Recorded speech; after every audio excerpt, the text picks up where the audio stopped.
Guys, I got a haircut! I do not remember the last time I got a haircut, but if you haven't already, you need to be following Anh Co Tran on Instagram. Anh is one of the co-owners of Ramirez Tran Salon here in LA.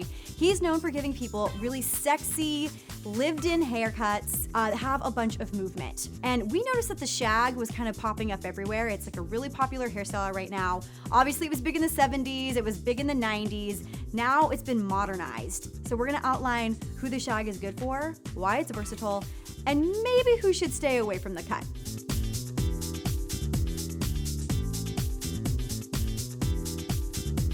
Her face shape has a lot to do with the way I cut the hair because I want to emphasize her cheekbones because her face was longer. I saw some breakage on the back and the sides a little bit, and that's normal because, you know, you bleach the hair and that's happened. So I basically just married the layers into the breakage so it looks more intentional. What's different between her shag and the normal shag is that I layer a lot more because she has a lot more hair towards the front.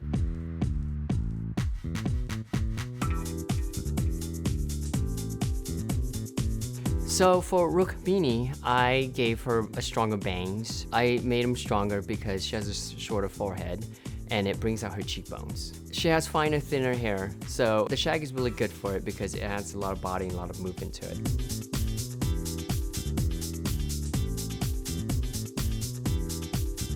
For thick hair, the shag is really great for it because it allows a lot of movement into the bottom part of the hair. As on Kirbie, the whole 90s and the 70s are all coming back, so I really feel like it's a modern take on what it was before. So in that way, it's more versatile and it's easier for people to style.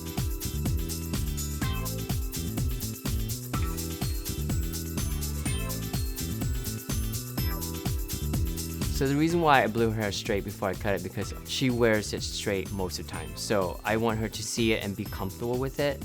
And then when she sees the hair being curly, she can be like, oh, this is something new that I can add on my plate. With this, I want her to embrace her curl. The key in cutting curly hair with this technique is that don't over texturize the hair and don't overlay the hair. So when it does shrink and it does get curly, it'll just have a little more balance all over.